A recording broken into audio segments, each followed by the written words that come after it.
mais uma vez, né? Deus abençoe a vida de cada um presente aqui nesta noite.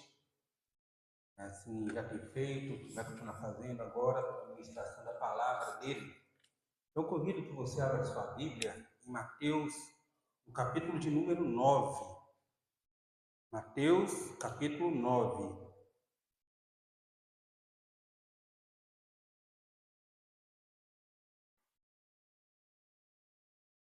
Nós vamos ler os versos que têm a ver com o pedido de Jairo.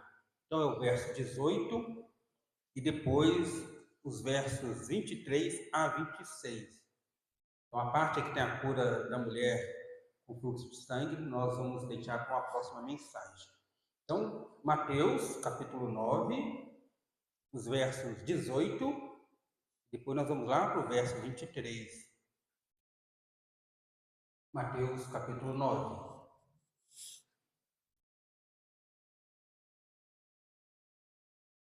Hoje quero falar no tema Jesus, o Rei que atendeu ao pedido de um pai. E é isso que nós vamos ver nessa parte do capítulo 9. Jesus atendendo diversos pedidos. E o que nós podemos aprender quanto isso é importante para nós? Então diz assim, capítulo 9, verso 18 de Mateus. Enquanto essas coisas lhe dizia, eis que um chefe, aproximando-se, o adorou e disse: minha filha faleceu agora mesmo, mas vem e põe a mão sobre ela e viverá. Verso 23 até o 26. Tendo Jesus chegado à casa do chefe, e vendo os tocadores de flauta e o povo em alvoroço, disse: retirai-vos, porque não está morta a menina, mas dorme. E riam-se. Mas, afastado o povo, entrou Jesus, tomou a menina pela mão e ela se levantou. E a fama deste acontecimento correu por toda aquela cidade. Que as palavras dos nossos lábios e meditar no nosso coração sejam agradáveis ao nosso Deus. Se fosse dado para você a oportunidade de fazer um pedido, aquele assim, faça um pedido que ele vai ser atendido. O que você pediria? Se fosse te dar essa oportunidade, você pediria o quê? Saúde? É o que você está mais precisando? Algum bem material? De repente é o que você está precisando neste momento? Um trabalho mais estável, melhor? Uma viagem com tudo pago para o lugar da sua escolha? Afinal de contas, também nós precisamos descansar e aproveitar sim a vida. Pediria a Deus um relacionamento saudável? Ou você não pediria nada para você, e sim para uma pessoa que você ama e que está necessitada? De repente, alguma coisa que eu não coloquei nessa lista, só para repetir, né? Saúde, algum bem material, trabalho, uma viagem, uma casa, esqueci de falar, né? Um relacionamento saudável, outra coisa que aqui não esteja. Irmãos, todos nós temos, no mínimo, um sonho, um desejo e um pedido que nós gostaríamos que se realizasse assim de imediato. Alguns pedidos, alguns sonhos são simples e às vezes até muito óbvio. E quando nós contamos para outras pessoas, mas você está querendo isso? Algo tão simples, aparentemente tão bobo, mas para nós que desejamos não é tão simples. Mas também, às vezes, desejamos pedidos que são maiores ou até mais complexos de serem realizados. Alguns dos nossos sonhos podem estar bem próximos de serem conquistados, serem alcançados, como outros parecem distantes. Alguns parecem que nós estamos correndo, e quanto mais nós corremos em direção a ele, mais ele se afasta. É assim. Mas o mais importante de tudo não é ter os sonhos, devemos ter os sonhos, não é ter os planos, os pedidos, é para quem nós estamos direcionando os nossos pedidos.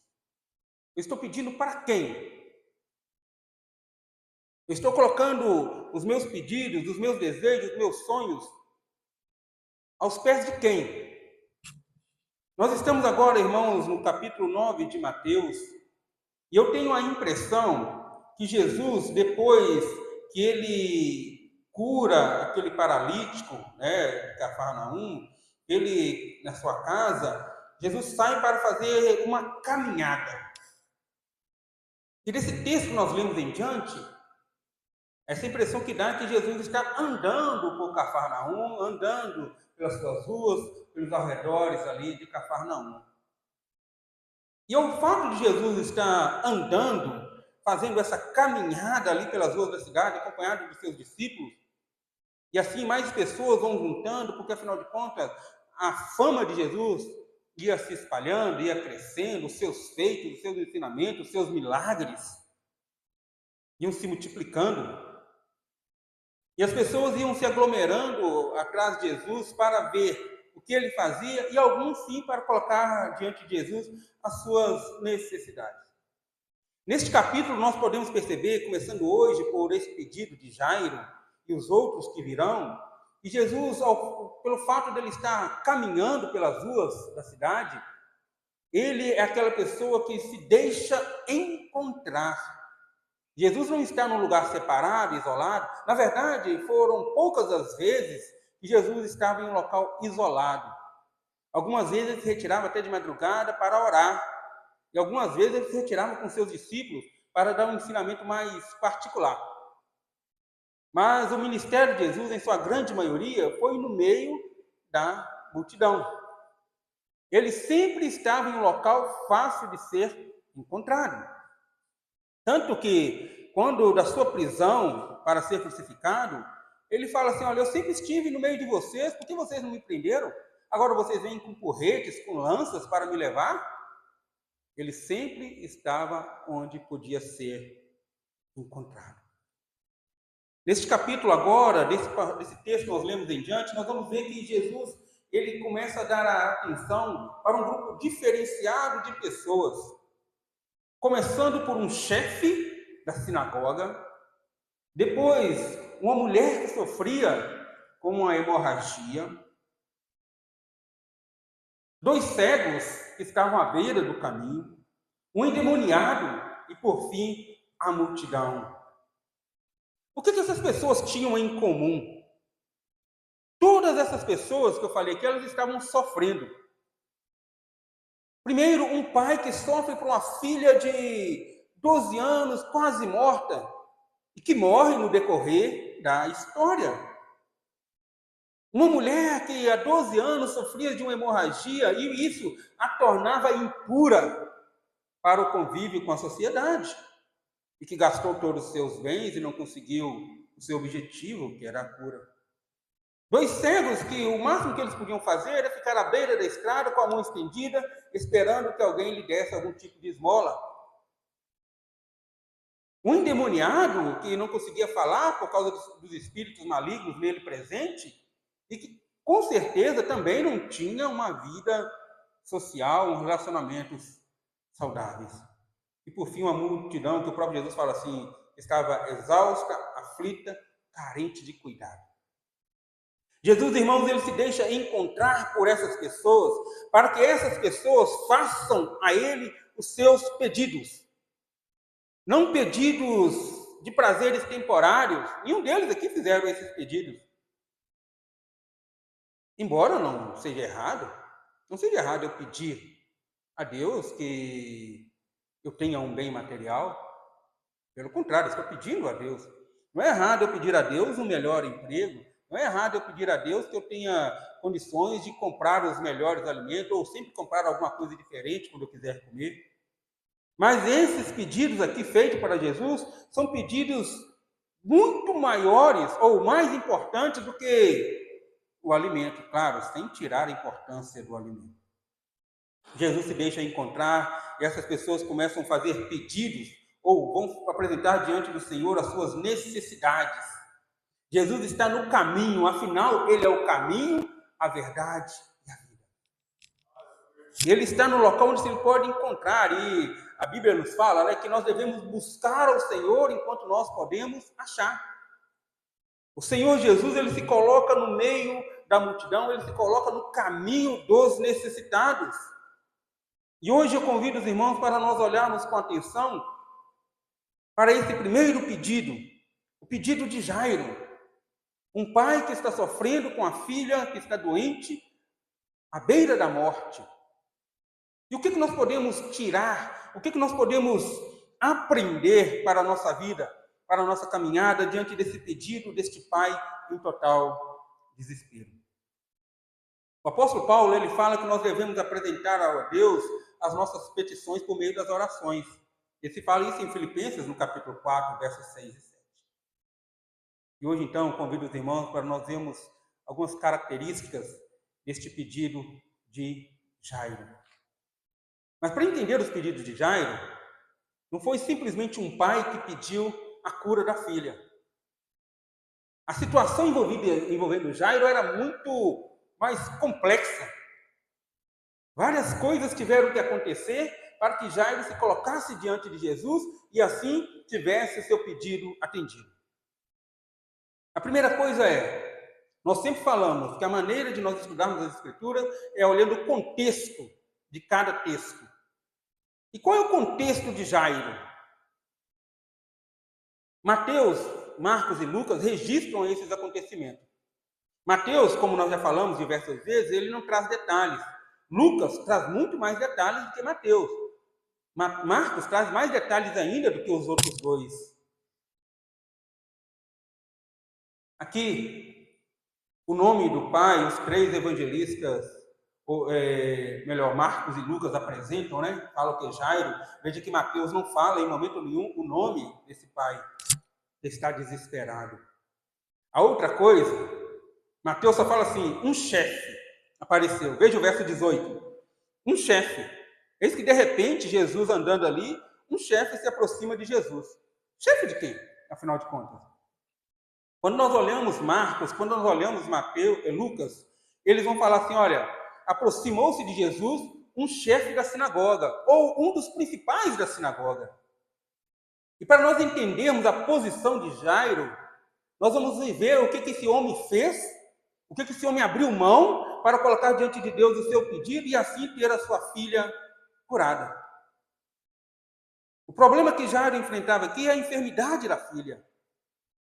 Mateus fala assim que Jairo apresenta-se diante de Jesus e fala, olha, minha filha faleceu. Ele já chega para Jesus, verso 18, minha filha faleceu. Marcos diz assim, minha filhinha está quase morta. E Lucas, que a filhinha dele estava à morte. Mateus, por exemplo, não traz a idade dessa criança. Marcos e Lucas falam que a criança tinha 12 anos. E Lucas, irmãos, traz uma informação ainda mais dolorosa. Essa era a única filha daquele homem. Ou seja, se aquela menina morresse, ele não teria descendência. Acabaria por ali. O desespero ainda era maior, porque um judeu sem descendência era considerado algo assim, até como fosse amaldiçoado, desprezado. É só lembrar Ana pedindo a Deus por Samuel enquanto a sua rival tinha filhos. É só lembrar de Raquel, lá na história de Jacó, como ela se sentia por não ter filhos. Então, naquela época, era assim que era tratado. Esse homem, irmãos, é um pai que sai desesperado pelas ruas de Cafarnaum, à procura de Jesus, à procura daquele que pode resolver os seus problemas. Mas isso não é qualquer homem. Esse homem é chefe da sinagoga. Sinagoga, elas apareceram quando o povo foi levado para a Babilônia, e lá eles não tinham templo. Não tinha o templo, né? Em Jerusalém tinha o templo onde o povo ia para adorar. Então eles começaram a criar a sinagoga, os locais onde se encontravam, e funcionava como escola. Eles iam ensinar as leis, eles iam fazer a leitura da Torá, né? Que era Moisés, que eram os profetas, as leis que eles tinham, e ali funcionava como uma escola para o povo, para que o povo não perdesse as suas características, mesmo estando em terra estranha.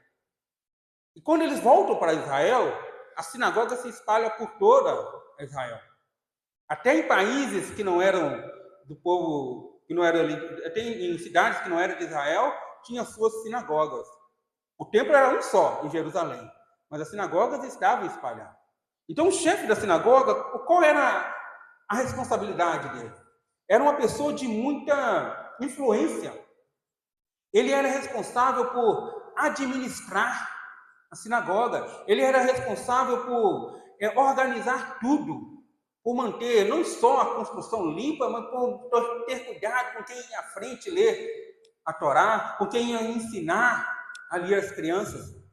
Ele tinha sua influência. E mesmo que ele não fosse um fariseu, ele tinha um contato com os fariseus. Então, Jairo era uma pessoa de extrema influência. Quando Marcos coloca esse relato, Marcos coloca esse relato depois de falar assim, olha, um pouco depois de falar que Jesus estava sendo já ameaçado de morte pelos fariseus. Algo que provavelmente, então, deve ter chegado ao conhecimento de Jairo.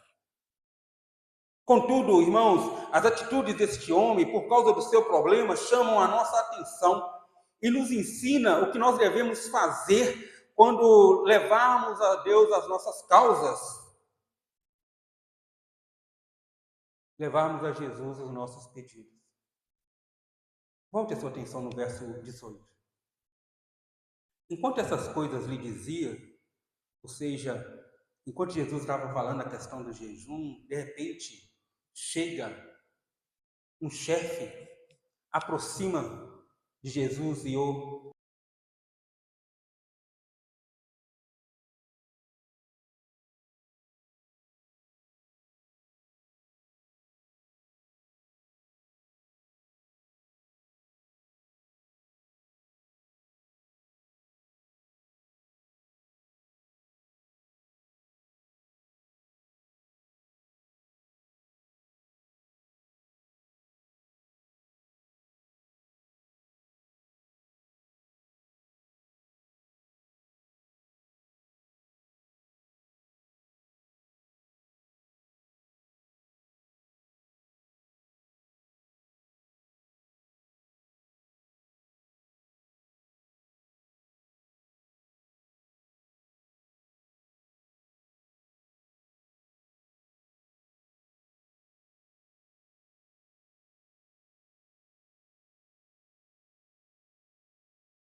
Jairo, ele adora o Senhor. Jairo, ele reconhece que ele estava diante de alguém que não era qualquer um. Com certeza ele chegou a essa conclusão, porque Cafarnaum era a base de Jesus, lugar onde Jesus realizou muitos milagres. Os irmãos voltaram um pouco antes aí, olha o paralítico que foi levado pelos 4. E se voltarem mais páginas, vão ver várias coisas que Jesus fez ali em Cafarnaum. Aquele centurião que vai pedir Jesus a cura do seu servo, falando, manda uma palavra, era de lá. Lembram? Cafarnaum é a cidade de consolo. E o Senhor que tem poder para consolar, o Consolador, aquele que conforta, aquele que transforma, aquele que resolve os problemas, estava ali naquela cidade. Jairo chega então numa atitude de adoração. Irmãos, quando levarmos os nossos problemas ao nosso Deus, nós temos que chegar com essa atitude de reconhecer, de adorar o Senhor. Senhor, o meu problema é esse e eu estou passando por essa dificuldade. Não, primeiro, Senhor, eu reconheço que o Senhor é Deus. Eu reconheço que não há outro além de Ti. Pelo contrário, eu não preciso de outro, pois o Senhor é suficiente. Isso é reverência, isso é respeito, e Jairo faz isso. Ele se aproxima e ele adora ao Senhor. Já imaginou o que esse homem teve que abrir mão, ouvindo que seus colegas, um chefe da sinagoga, ele comandava de 3 a 7 homens para tomar conta da sinagoga. Você imagina, né? Isso com certeza iria chegar no ouvido de outras pessoas, espalhado de outros chefes de sinagogas, e assim isso poderia trazer para ele algum tipo de retaliação, trazer para ele algum tipo de desprezo. Ou ele poderia até perder a sua posição, mas não importava, porque a necessidade dele era muito maior do que o cargo que ele ocupava. Por isso ele se prostra diante de Jesus. A outra atitude aqui de Jairo, ainda o verso 18, diz assim: e quando ele se aproxima, ele adora, ele fala para Jesus: minha filha faleceu agora mesmo, ou minha filhinha está quase à morte. Jairo, mesmo diante da sua posição, ele não tem vergonha de expor diante de todos ali presente o seu problema. Ele não tem vergonha. Ele chega: Senhor, minha filha está à beira da morte. Marcos e Lucas colocam à beira da morte, né? Quase à morte. Mateus fala que ela faleceu agora mesmo. Irmãos, imagina a atitude deste pai que sai da sua casa desesperado em busca de socorro para sua filha, para sua única filha. E ele sabe que quem pode resolver o seu problema é Jesus. Só que ele encontra Jesus cercado por uma multidão. E ele vai, e ele consegue chegar até Jesus e fala: Senhor, vamos lá em casa. A minha filha está à morte. Olha o que esse homem teve que fazer: descer do seu pedestal, descer do seu orgulho, da sua posição e se colocar aos pés daqueles que os seus colegas muitas das vezes estavam tentando derrubar e até prender. E ele expõe abertamente, ele coloca diante de todos ali: é só o Senhor que pode resolver, é só o Senhor que pode salvar a minha filha. É só o Senhor que pode tirar essa dor do meu coração. É só o Senhor que pode aliviar. É só o Senhor que pode resolver o meu problema. E este homem então vai. Nós não podemos orar a Deus e falar assim: Senhor, eu estou com um problema. O Senhor sabe qual é o meu problema. Afinal de contas, o Senhor sabe todas as coisas. É verdade. Mas quando eu coloco diante de Deus, eu exponho, eu rasgo o meu coração diante de Deus, eu estou reconhecendo isso que Jairo fez. Só o Senhor é o único que pode resolver o meu problema. O Senhor é o suficiente. Jairo não foi em outros lugares, Jairo foi diretamente a Jesus que estava no caminho. É preciso que nós, quando orarmos, sejamos sinceros diante de Deus. Sinceros. Minha filhinha faleceu agora mesmo. Este é o meu problema. O que você tem feito? Tem colocado diante de Deus o seu problema? Exposto abertamente? Não é falar: Senhor, você sabe todas as coisas, amém? Não. Isso não reconhece que Deus tem poder para fazer. Ou não mostra a nossa dependência. Um filho não pode ter vergonha de chegar para o pai e colocar diante do pai a sua necessidade, a sua dificuldade, os seus sonhos. Aqui Jairo, o chefe da sinagoga, está fazendo isso diante de um galileu, diante de alguém que cresceu numa das regiões mais desprezadas naquela época. Mas ele sabia, pelos acontecimentos, que Jesus era o único que podia resolver o seu problema. Então ele foi aberto, ele foi sincero: Senhor, minha filha faleceu agora mesmo. Vamos lá em casa. Me socorra.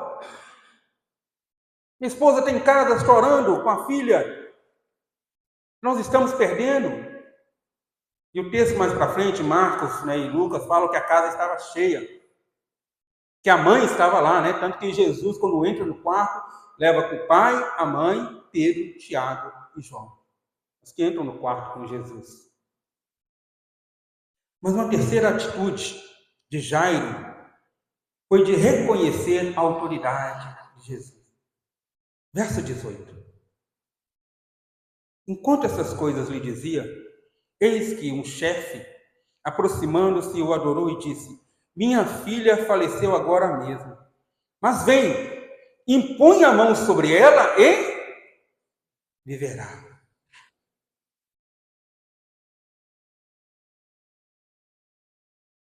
A primeira atitude de Jairo foi de adoração.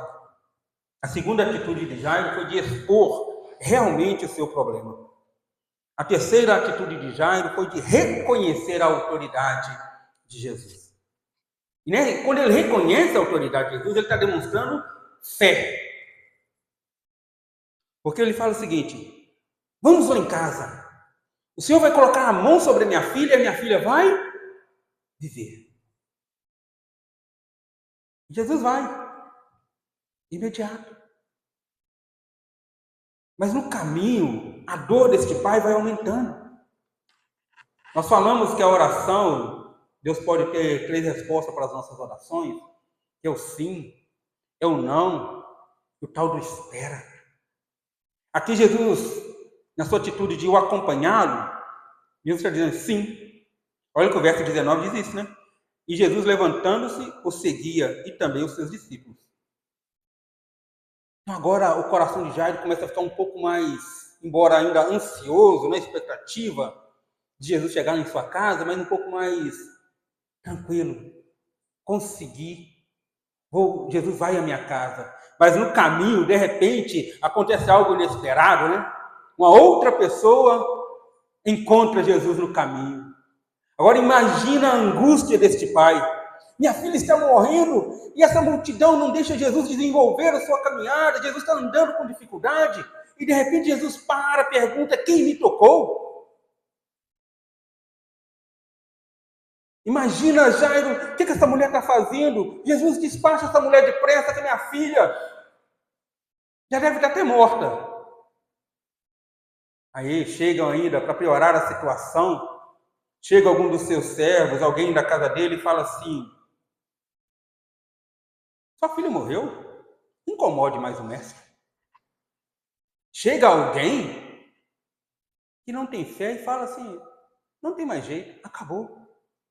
Isso, irmãos, pode acontecer com a gente. Quando nós estamos em muita dificuldade, pode sim aparecer alguém e falar assim: não tem mais jeito.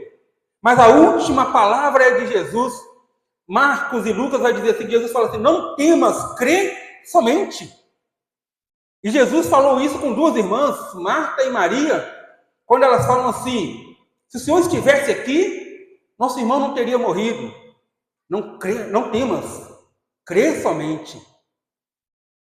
E é isso que nós devemos fazer, é crer na autoridade de Jesus para resolver todo e qualquer problema. Crer na autoridade de Jesus, se for possível, se for preciso e for da vontade dele, levantar mortos.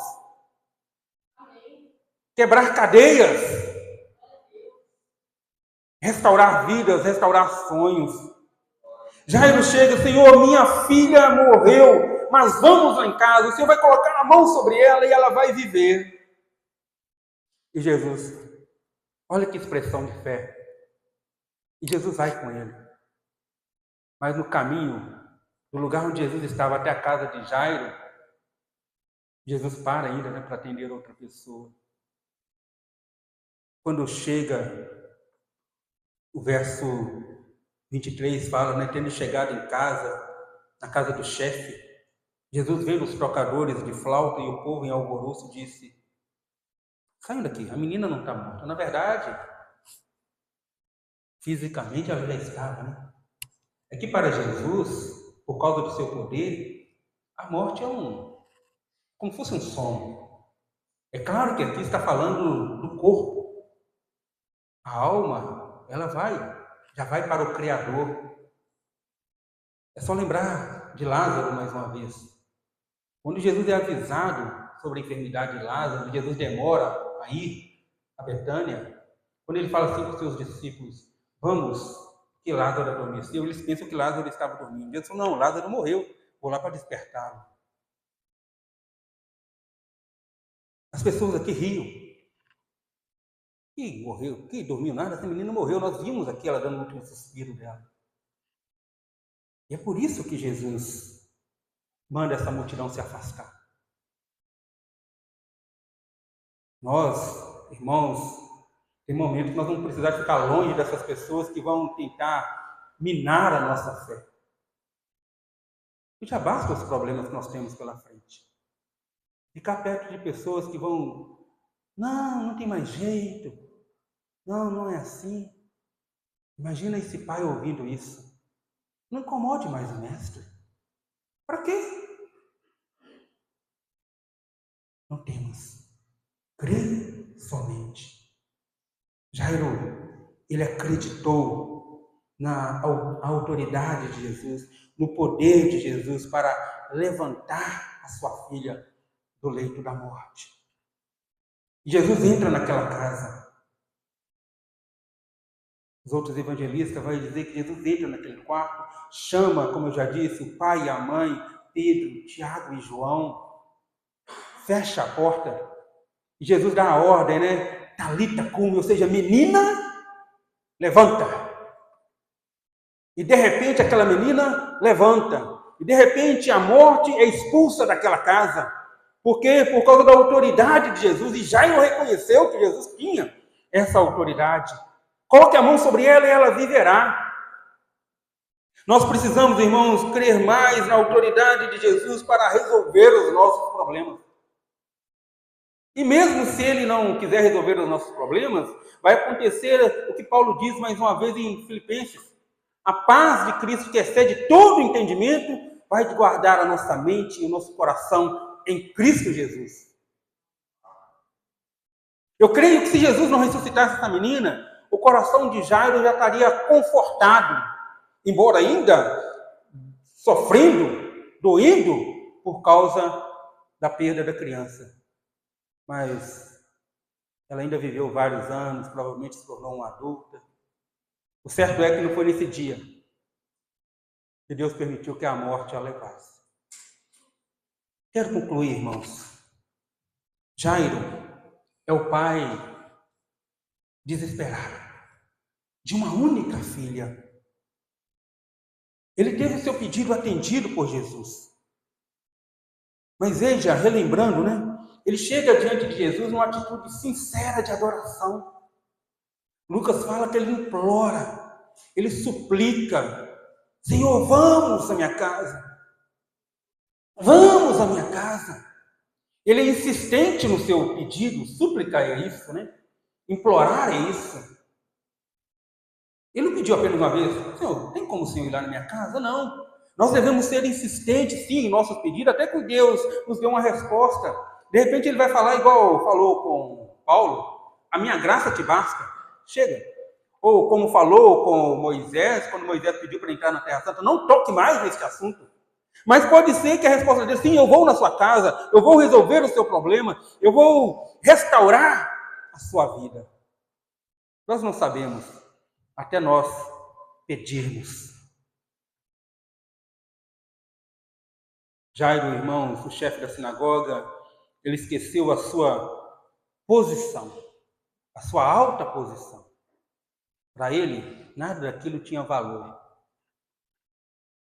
porque ele queria ver o seu pedido atendido. Qual pedido você tem para colocar diante de Deus? Chama os nossos irmãos do louvor aqui à frente. Vamos cantar essa música. Creio que encaixa muito bem. Oi? É outro. Deus do...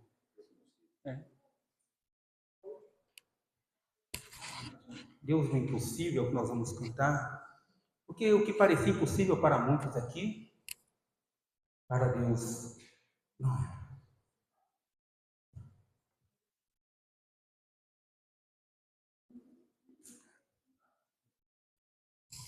Vamos ficar de pé? Aqueles que quiserem, tá? Pode ficar sentado também. Vamos cantar este cântico.